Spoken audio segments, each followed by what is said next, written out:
रिश्वतखोर बहू। ये क्या बात हुई?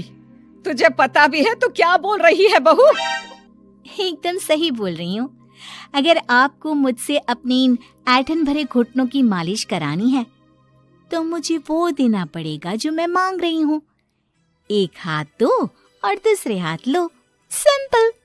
बहू हूँ, इसका मतलब ये नहीं कि नौकरानियों की तरह काम करूँ। ये है अमृता और उसकी सास रेखा। अमृता एक नई नवेली बहू है जिसकी शादी कुछ दिनों पहले ही रेखा के बेटे माधव के साथ हुई है। वैसे तो अमृता दिल की बहुत अच्छी है, लेकिन वो कहते हैं ना कि खून का रंग तो दिखता ही है। बस वही डॉन की बेटी होने का रंग यहाँ अमृता में भी दिख रहा है, जो है रिश्वत लेना। जी हाँ, काम चाहे कितना भी छोटा या कितना भी बड़ा क्यों ना हो, हमारी अमृता बहू बिना रिश्वत लिए कुछ नहीं करती। चलिए देखते हैं आगे इनके साथ और क्या क्या होता है। रेखा और अमृता को लड़ते देख ससुर प्रेमचंद वहाँ आता है और कहता है, अरे क्या हुआ? काहे इतना तिल मिला रही हो रेखा? अरे कुछ बोलोगी भी या कानों में हड़ताल हो रखी है तुम दोनों के? देखिए ना पापा जी, माँ जी ने मुझे कहा कि मैं उनके घुटनों की मालिश कर दूं, लेकिन उसके बदले में माँ जी मुझे वो हीरो वाला पुश्तैनी हार देने से इनकार कर रही हैं। क्या? घुटनों की मालिश के लिए हीरो का पुश्तैनी हार कौन मांगता है बहू? पापा जी, आपको तो पता ही है ना, आपकी बहू कितनी सयानी है, हर कोई भी काम फ्री में नहीं करती। और अब शेखावत खानदान का आटा तो इतना भी गीला नहीं है कि अपनी बहू को हार ना दे पाए। क्यों माय डियर माँ जी? देखा आपने प्रेमचंद जी, ये अब मुझसे पुश्तैनी हार मांग रही है, कल को पूरा घर मांग लेगी। अरे जा जा, मैं खुद कर लूंगी अपनी मालिश। ठीक है, मुझे क्या। एंजॉय योर मालिश टाइम माँ जी। रात में जब पति महादेव दफ्तर से लौटकर घर आते हैं तभी कमरे में, अमू सुनो ना, मेरा वो लाल रंग का जो शर्ट है ना वो धो दो ना प्लीज। एक्चुअली कल मेरी एक इम्पोर्टेंट इंटरनेशनल क्लाइंट के साथ मीटिंग है, बहुत बड़ी डील का ऑफर है, इसलिए मैं अपनी उस लकी शर्ट को पहनकर जाना चाहता हूँ। अभी धो दो, रात भर में तो सूखी जाएगी, फिर कल अच्छे से कड़क वाली इस्त्री कर देना अपने शुभ शुभ हाथों से। जी नहीं, मैं ये सब ऐसे ही नहीं करने वाली। अगर काम करवाना है तो मेरी एक शर्त है। अरे यार, तुम और तुम्हारी शर्तें, बोलो क्या है? आपको मुझे 10 मनीष मल्होत्रा डिजाइनर की साड़ियां दिलानी होगी। 2 हफ्तों में मेरी स्वीट हार्ट फ्रेंड बिल्लो रानी की शादी है। मैं वहां डिजाइनर साड़ी पहनकर जाऊंगी और सब कुछ जला दूंगी। माधव अपनी बीवी की बात सुनकर हैरान परेशान अपने सर पर हाथ रखकर बैठ जाता है। अरे तुम बीवी हो या आफत? तुम्हारे दिमाग में जंग लग गया है क्या? देखो इतने सारे पैसे नहीं है मेरे पास। तुम्हारी याददाश्त तो जगह पर है ना माधव, भूल गए? मैं एक डॉन की बेटी हूँ। अगर तुमने मेरे कहे मुताबिक काम नहीं किया तो तुम्हारे लाल शर्ट को दूर ही रखो, मेरे पापा तुम्हें ही लाल कर डालेंगे। ठीक है, चलो अब ज्यादा मत डराओ, तुम्हें जो चाहेगा मिल जाएगा। अब ये डर और रिश्वत का सिलसिला यूं ही चलता रहता है और इसी तरह समय बीतता रहता है। एक सुबह सब नाश्ते के टेबल पर बैठे थे, जहां अमृता सबके सामने एक व्हाइट बोर्ड लाती है जिस पर दिन भर के सारे कामों के रेट लिखे हुए थे। अब ये क्या है? टीचर नहीं बनने का इरादा है क्या तेरा? अगर हाँ तो अफसोस, बेचारे बच्चे, उनका भविष्य तो अंधेरे में है। आप लोग बेकार की बातें बंद कीजिए और आंखें खोलकर ठीक से पढ़िए क्या लिखा है। ये आज के सारे कामों के रेट्स हैं। आलू पराठे, चाय, दाल, रोटी, चावल, सब्जी, हलवा, मिठाई, रसोई की सफाई, वॉशिंग मशीन में कपड़े धोना, ओखल में मसाले कूटना और माँ जी और पापा जी के अलमारी की सफाई करना। इन सब कामों की कुल मिला के जो रकम बनती है वो है ये 10,000 रुपए और माँ जी के लेटेस्ट लाए हुए सोने के झुमके भी। अमृता, तुम इंसान हो या हैवान? जरा तो दया करो हम पर। हे राम जी, उठा लो, अब ना देखा जाता ये सब। सच में पता नहीं कौन सा दिन था वो जब ये हमारे घर आई। महादेव, तेरे प्यार ने तो हमारा जीना दुश्वार कर दिया बेटा। दुनिया में बहुत रिश्वतखोर लोग देखे, लेकिन ऐसी रिश्वतखोर बहू पहली बार देख रहा हूँ जो अपने ही परिवार को लूटने में लगी है। बहू, तुझे पता है ना कि ऐसे रिश्वत मांगना गुनाह है। पापा जी, मैं कोई गुनाह नहीं कर रही हूँ। रिश्वत लेना बाहर की दुनिया में गुनाह है। मैं तो बस अपना हक मांगती हूँ। मेरी रिश्वत रिश्वत नहीं, मेरा शगुन है, नेग है। और वैसे भी मैं एक बहू हूँ, इसका मतलब ये नहीं कि मैं सब काम पूरी जिंदगी फ्री में करूँ, आपके चरणों को धोते बैठूं और 24 घंटे आपकी नॉन स्टॉप सेवा करती बैठूं। चलिए छोड़िए, नाश्ता और खाना चाहिए तो बोल दो जल्दी से, वरना मैं चली थिएटर। आज मेरे फेवरेट सलमान की पिक्चर रिलीज हुई है। इतना कहकर अमृता वहां से चली जाती है।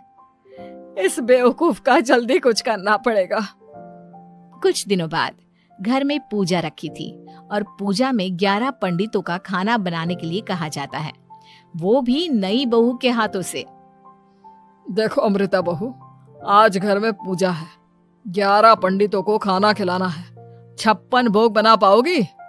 उन्होंने कहा है कि नई बहू के हाथों का खाना ही होना चाहिए, नहीं तो मैं रेखा को ही बोल देता हूँ। ओ कम ऑन पापा जी, खाना तो मैंने फ्री फंड में अपने घर में भी कभी ना बनाया, तो अब आपको क्या लगा कि पूजा का नाम लेकर आप मुझे अपनी झांसी में फंसा लोगे? अरे कल मुही, बस अब बस, पहले सुन भी ले क्या कह रहे हैं हम। तुम्हें जितने पैसे चाहिए, जितने तोहफे चाहिए, सब ले लेना, बस पूजा पाठ में कोई बाधा नहीं आनी चाहिए। ओहो, ये हुई ना समझदारी वाली बात। ठीक है, अब आप लोग निश्चिंत रहिए, मैं ऐसा खाना बनाऊंगी कि उन 11 पंडितों की 11 पुश्तें भी मेरे खाने के स्वाद को याद रखेंगी। अमृता पंडितों के लिए खाना पकाती है और पूजा संपन्न होने के बाद उन्हें केले के पत्तों पर खाना परोसती भी है, जिस पर खाने का पहला निवाला खाते ही वो क्या भोजन है। हम इतनी जगहों पर जाते हैं, लेकिन इतना अच्छा स्वाद तो काफी मुश्किल से चखने मिलता है।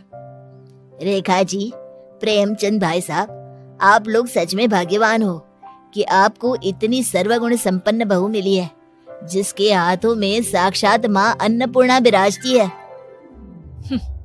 सर्वगुण संपन्न, सबको संपन्न कर देगी यह खूंखार औरत। कुंडली मार कर बैठ गई है मेरे बेचारे बेटे के जीवन में। एक मिनट, अरे ये बात मेरे इस बूढ़े दिमाग में पहले कैसे नहीं आई? इस अमृता की बच्ची को मैं अपने घर से बाहर कैसे निकालूं? इसका उपाय तो पंडित जी के पास जरूर रहेगा। रेखा अगले दिन पंडित जी के पास जाकर उन्हें अमृता के बारे में सब कुछ बता देती है, जिसे सुन पंडित जी भी परेशान हो जाते हैं। अरे, ऐसी बहू तो 7 जन्मों में भी किसी को नसीब ना हो भगवान। देखिए रेखा जी, आपकी रिश्वतखोर बहू और आपके बेटे की कुंडलियों को जोड़कर देखा है मैंने, लेकिन इसमें तो यही बता रहे हैं कि ये आपके जीवन से कभी नहीं जाने वाली। इसलिए उससे सुधारने के लिए जल्दी आप लोगों को ही कुछ करना होगा, नहीं तो एक दिन वो आप लोगों को कंगाल करके ही दम लेगी। नहीं, ऐसा हरगिज नहीं होगा।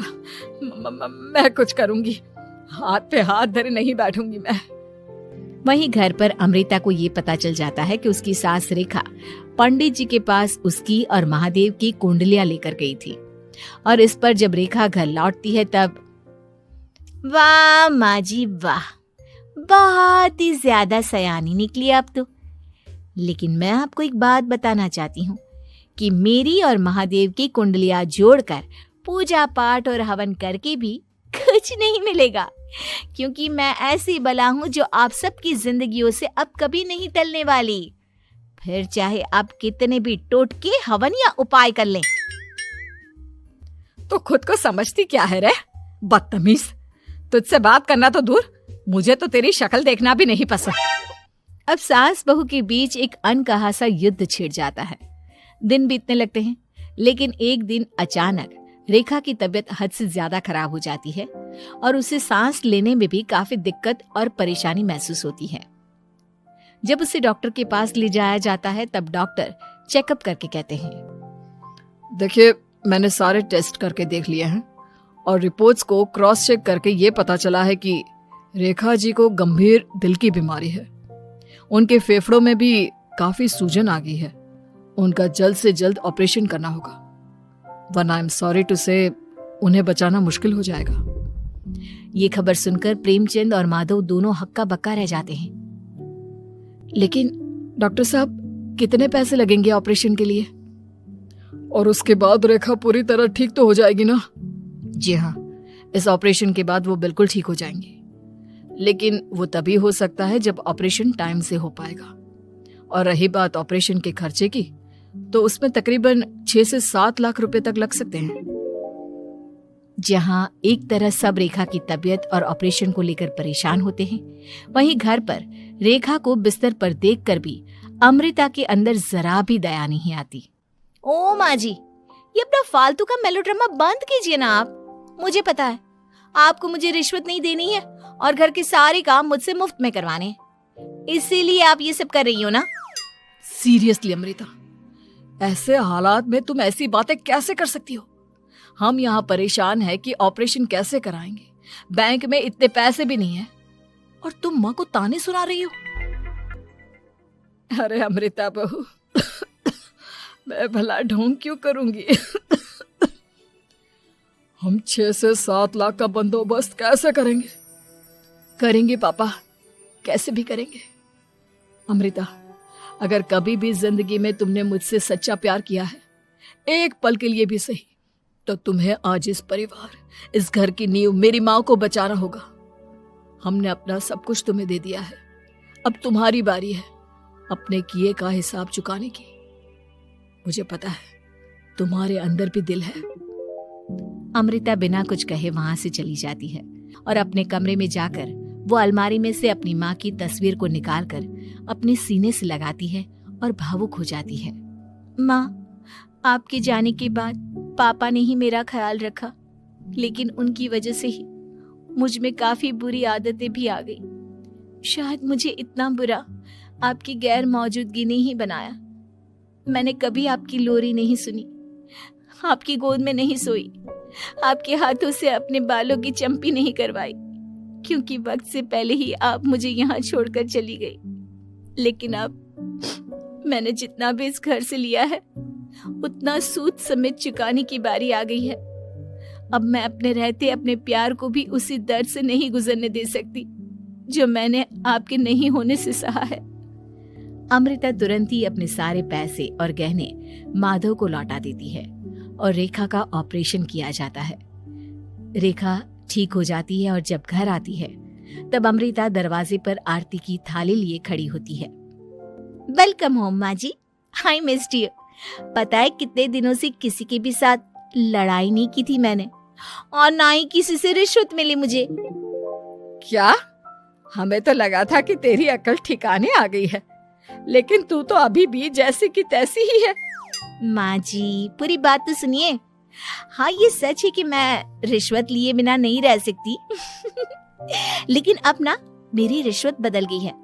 अब मुझे हर काम के बदले झप्पी, अपनापन, प्यार और अपनी इस माँ का दुलार चाहिए ये सब तो हम तुझे भर भर के दे सकते हैं बेटा। पूरा घर एक साथ अमृता को जोर की झप्पी देता है और सब हंसते मुस्कुराते घर के अंदर चले जाते हैं।